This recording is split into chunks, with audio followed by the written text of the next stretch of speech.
హ్రీంకారాసనగద్భితానలసికాం సౌహక్లీం కళాంభిప్రతీం సౌవర్ణాంబరధారణీం వరసుధాధౌతాం త్రినేత్రోజ్వలాం వందే పుస్తకపాశమంకుశధరాం స్రగ్భూషితాముజ్వలాం త్వాం గౌరీం త్రిపురాం పరాత్ ప్రగలాం శ్రీచక్ర సంచారిణీం.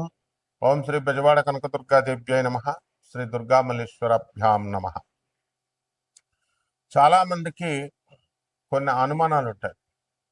ఏమంటే మేము నిత్యం పూజ చేస్తున్నాం ప్రతిరోజు కూడా, అయినా సరే మేము కోరుకున్న కోరికలు తీరడం లేదు. ఎవ్వరు ఏ పూజలు ఏ రోజు కూడా చేయనటువంటి వాళ్ళందరూ కూడా చాలా సుఖంగా సంతోషంగా జీవితాన్ని గడుపుతున్నారు. మరి మాకొచ్చేసరికి ఇల్లు లేదు, స్థలాలు కొనుక్కోలేకపోయాం, అలాగే మా పిల్లలందరూ కూడా మంచి ఉద్యోగాల్లోకి రాలేకపోయారు, పెళ్ళిళ్ళు అనేటటువంటి కొంతమందికి బ్రేక్ అయిపోయినాయి. ఇలాంటి రకాల సమస్యలు. ఈ సమస్యల కోసమని మేము కొంతమంది జ్యోతిష్కుల దగ్గరికి వెళ్తే వాళ్ళు రెమెడీస్ పేరుతో లక్షల రూపాయలని మా దగ్గర నుంచి తీసుకొని హోమాలు చేశారు, ఆ తర్వాత పూజలు జరిపించారు. ఇవన్నీ కూడా జరిగినాయి. అయితే మరి మాకు ఫలితాలు ఎందుకు రావడం లేదండి అనేటటువంటి డౌట్ చాలా మందికి ఉంటుంది. అది కేవలము దానికి ఆన్సర్ ఏంటంటే మీ తప్పే. ఎలా అంటే ఎవరు చెప్పరు ఎవరు మంచి గురువులు ఎవరు చెడ్డ గురువులు. మంచి గురువు ఎప్పుడు కూడా నేను మంచి గురువుని అని చెప్పుకోడు, అసలు నేను గురువునే అని చెప్పుకోడు ఆయన.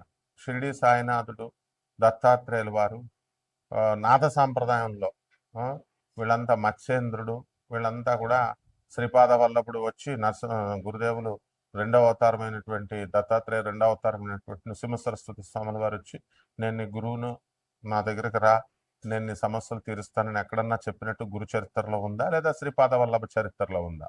చెప్పుకోరు.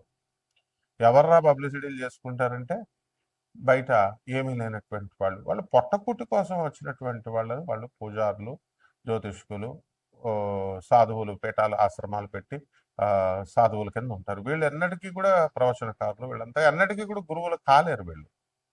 ఎందువల్లంటే గురువు అంటే ఏంటి? పరమహంస యోగానందుల వారు యోగదా సత్సంగ అధ్యక్షులు, గురుదేవులైనటువంటి మహావతార్ బాబాజీ గారి శిష్యులైనటువంటి లహరి మహాశేషుడు శిష్యుడు యుక్తేశ్వర బాబాజీ, యుక్తేశ్వర బాబాజీ యొక్క శిష్యుడు పరమహంస యోగానందుల వారు, వారి శిష్యులు శాంతానందగిరి గారు. ఆ శాంతానందగిరి వారు మా గురువు గారు, వైఎస్ఎస్ రాంచీలో ఉంది. వీళ్ళంతా కూడా మరి అన్ని ఆనంద మార్గ ప్రభాత్ రంజన్ సర్కార్ గారు, తర్వాత ఈ యొక్క రమణ మహర్షుల వారు, మాణిక్ మహారాజ్, వీళ్ళంతా కూడా కలుస్తూ ఉండేవారు. మరి వీళ్ళని యోగులు అనాలా, వీళ్ళని గురువులు అనాలా? మరి అలా కాకుండా మీరు ఎవరి దగ్గరికి వాళ్ళ దగ్గరికి వెళ్ళి సమస్యలు పరిష్కారాలు చెప్పమంటే వాళ్ళ బ్రతుకులే వాళ్ళకి స్టాండర్డ్ లేదు, వాళ్ళ జీవితాలే వాళ్ళు సరి చేసుకోలేకపోతున్నారు. మీకేం చేస్తారు? పరమహంస యోగానందుల వారు మాత్రం క్లియర్గా చెప్పారు, what is the definition of a guru అని. A guru should be designated by the God. భగవంతుడు డిజిగ్నేట్ చేయాలి, గురువు కింద నియమించాలి. ఇప్పుడు సర్వజ్ఞ పీఠం ఉంది, జగద్గురువులైనటువంటి ఆది శంకరాచార్యులు వారు వచ్చారు. ఆయన గురుదేవులుగా సాక్షాత్ పరమశివుడు కాబట్టి సర్వజ్ఞ పీఠానికి గురుదేవులుగా డిజిగ్నేట్ చేశారు. ఇప్పుడు మా గురువు గారు భారతీ తీర్థస్వాములు వారు ఉన్నారు.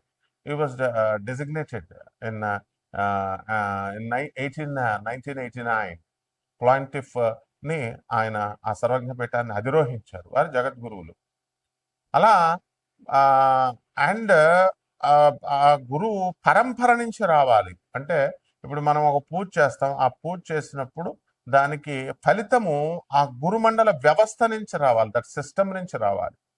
వీళ్ళకేమొస్తాయి? ఇప్పుడు వీళ్ళు మామూలుగా పాపం మీరు ఏదో దండం పెడతారు, వాళ్ళు కూడా పాపం ఏదో దండం పెట్టించుకుంటారు, ఆయురారోగ్యాలు ఉండాలని చెప్పి ఆశీర్వదిస్తారు, అంతవరకే చేయగలుగుతారు. కానీ ఆశీర్వాదం ఫలించాలంటే వాళ్ళకు వాక్ సిద్ధి ఉండాలి, సాధనా బలం ఉండాలి, డిజిగ్నేటెడ్ బై గాడ్ అయి ఉండాలి వాళ్ళు. ఇవన్నీ ఉండవు.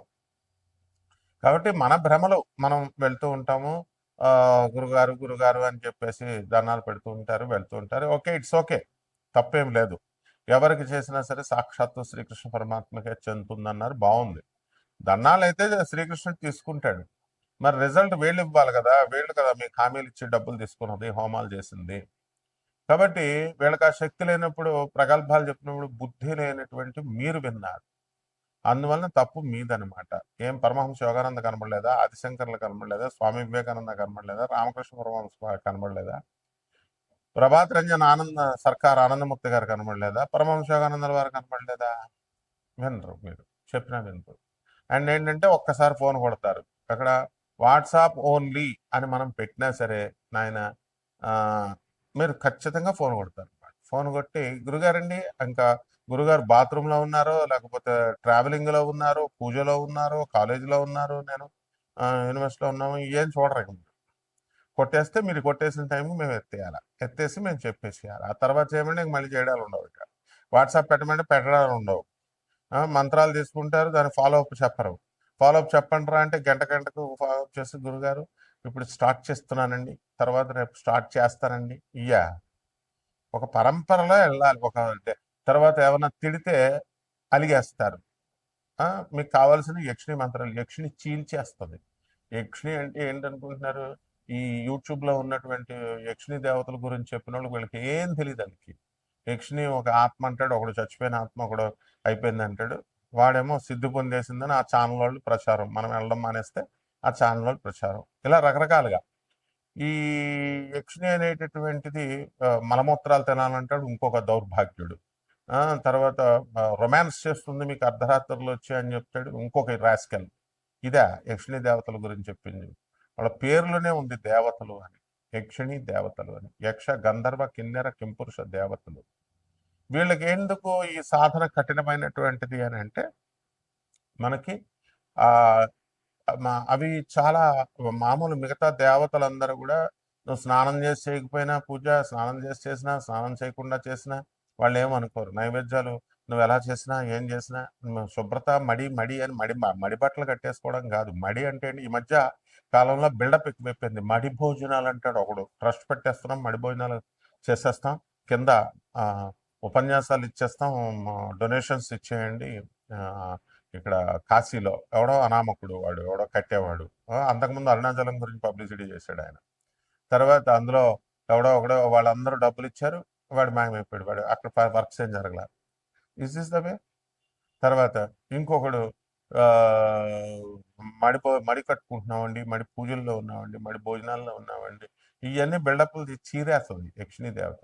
యక్షిణీ దేవత ఏంటంటే మనకి కోపం అధికంగా ఉంటుంది. At the same time very disciplined. సాధన చేసేటటువంటి వాడు మినిమం శుభ్రం ఉండాలి, శుభ్రత కలిగి ఉండాలి. అంటే స్నానం చేసేస్తే సరిపోతుందా అంటే నీ యొక్క మంచి బుద్ధులు ఇవన్నీ కూడా చూస్తున్నాను. తర్వాత ఈ యొక్క మంచి బుద్ధులు ఈ మినిమం పవిత్రత పాటించాలి. And you should respect her. You should ఆమెను గౌరవించాలి, ఆమె మంత్రాన్ని గౌరవించాలి, ఆమె ప్రజెన్స్ వస్తుందని నమ్మాలి నువ్వు. ఆమెను ఎక్కడ అగౌరవపరిచినా సరే నేను చీల్చేస్తుంది. కాబట్టి ఈ ఈ వెధవలేమో నువ్వు లవ్ చేయి కామాతురణం నా లజ్జా నా భయం అని ఈ వెధవలకే బుద్ధి లేదు అసలు చెప్పే వెధవలకి. కామంతో అర్ధరాత్రులు వస్తుంది, మేముతో రొమాన్స్ చేస్తుంది, మీ ఆవిడ ముట్టుకోనివ్వదు, అంత నాన్ సెన్స్ అంతా చెప్తారు. ఏదో వీళ్ళేదో యక్షిణి సాధన చేస్తారు. ప్రపంచంలో ఎవడో చేయలేదు యక్షిణి సాధన నేను తప్ప. సో ఇది గుర్తుపెట్టుకోండి. ఎందువలనంటే ఆ సిద్ధి ఆ యొక్క లక్షణాలు ఇవన్నీ కూడా మనకి చెప్పేటటువంటి మాటలను బట్టి అర్థం అవుతాయి మనకి. మీరు తెలుసుకోవాలి అది.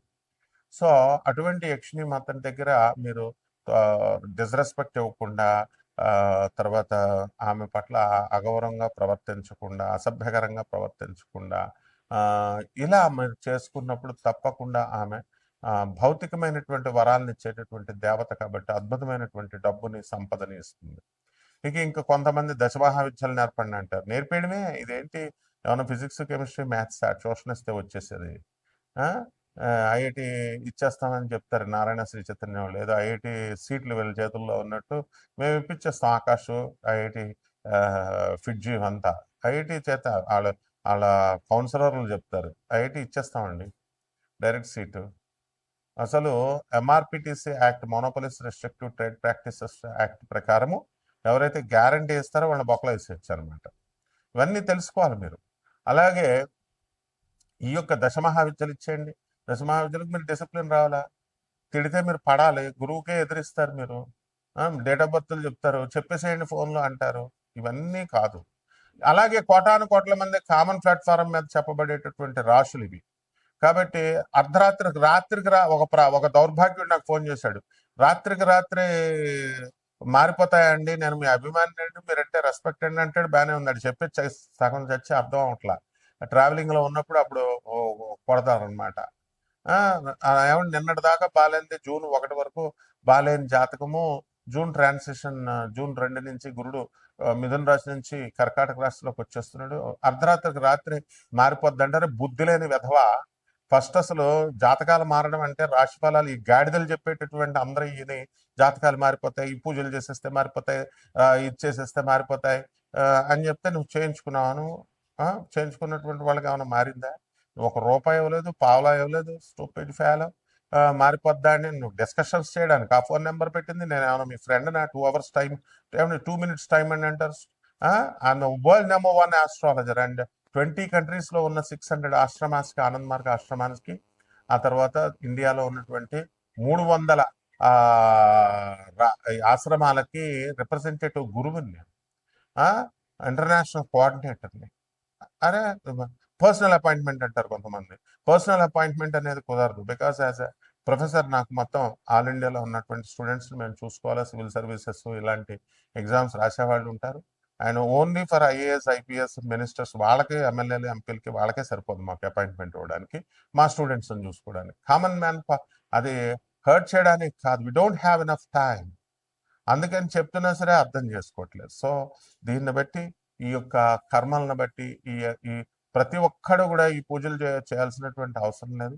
అయినా సరే మీరు జాతకాలను మార్చుకోవచ్చు డిసిప్లిన్ వల్ల. అది ఎలాగో మా ఒక్కొక్క రాశికి ఎలా ప్రభావితం చేస్తుంది అన్నది నేను చెప్తాను. వృషభ రాశి.